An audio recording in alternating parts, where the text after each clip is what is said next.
How is tuna made? Have you ever wondered how canned tuna is made? Well, in this documentary, we'll take you to one of the largest tuna fisheries in the world. You'll be shocked at what goes into your can of tuna. Stay tuned till the end to find out. It all begins with the fishermen. Thousands of fishermen spread across the vast ocean in their small boats. They cast their nets into the water and wait for the catch of the day. It's a risky job that takes a lot of patience and skill. But when they finally haul in their nets, the sight that greets them is worth it. The shimmering silver fish, the tuna. The catch is then taken to one of the biggest tuna processing factories in the world. Here, the workers sort through the catch, removing any unwanted fish and checking for quality. Only the best tuna makes it to the next stage of the process. The tuna is then cleaned and prepared for canning. This includes removing the skin, bones, and any other unwanted parts. The process is done quickly and efficiently, ensuring that each can of tuna is perfect. Once the tuna is ready, it's time to can it. This is done by placing the tuna in cans and then sealing them up. The cans are then labeled and boxed up, ready to be shipped off to stores all over the world. But that's not the end of the story. The canning process is just the beginning. To ensure that the tuna stays fresh and safe to eat, the cans are then heated and sealed. This process is called canning, and it helps to kill any bacteria and make the tuna last longer. And don't worry, the tuna isn't just sitting in its own juices. A special brine is added to each can to help preserve the tuna and give it a delicious flavor. Once the canning process is complete, the cans are cooled down and then labeled. Each can is given a unique label with information about the product inside. This helps consumers know what they are rebuying, and also ensures that the cans can be tracked if there's ever an issue with the product. But what happens to the cans once they've been labeled? That's where our next stop on the tuna journey comes in. The labeled cans are then packed into boxes, ready to be shipped to stores all over the world. These massive boxes are loaded onto trucks and shipped to warehouses, where they restored until they're ready to be distributed to individual stores. From there, the cans are placed on shelves, ready to be picked up by consumers like you.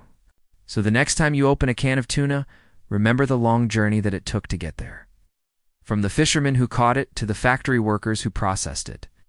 Every step of the way, care and attention is given to bring you a high-quality product. But it's not just a high-quality product. Tuna is also a very versatile one. It can be used in a variety of dishes, from salads to sandwiches to casseroles. It's a great source of protein and other nutrients, and it's low in calories and fat. However, not all tuna is created equal. There are different types of tuna, and not all of them are good. Some tuna, such as the bluefin tuna, are known to have high levels of mercury. This is why it's important to choose canned tuna that's labeled as having low mercury levels. In addition to the type of tuna used, it's also important to pay attention to the quality of the product. Look for tuna that's packed in water or olive oil, rather than soybean oil or canola oil. And avoid tuna that's labeled as chunk light, as this usually indicates that the tuna has been mixed with other types of fish. By following these tips, you can be sure that you're getting the best possible tuna. So the next time you're at the grocery store, reach for that can of tuna with confidence. Just remember to choose wisely, and you'll be enjoying a delicious, high-quality product that's full of flavor and nutrients. Whether you're a chef or a home cook, tuna is a versatile ingredient that can be used in a variety of dishes. So don't be afraid to experiment and see what you can come up with. Might just create the next big tuna recipe. And who knows, maybe one day your dish will end up in a can of tuna at a grocery store near you. So go ahead, give tuna a try and let your taste buds do the talking. You might just be surprised at what you discover. Canning is a process that has been used for centuries to preserve food. It involves heating food to a temperature that kills all microorganisms that can cause spoilage or illness. The heated food is then sealed in a container, such as a can or jar, to prevent the entry of air and other contaminants. Canning was invented by French inventor Nicolas Appert in the early 19th century. The process was later improved upon by British inventor John Hall. Today, canning is widely used to preserve a variety of foods, including fruits, vegetables, meats, and seafood. Canned foods have a long shelf life and can be easily transported and stored. They are also a convenient option for consumers as they require little or no preparation before eating. Thanks for watching. If you enjoyed this video, don't forget to like and subscribe for more amazing documentaries.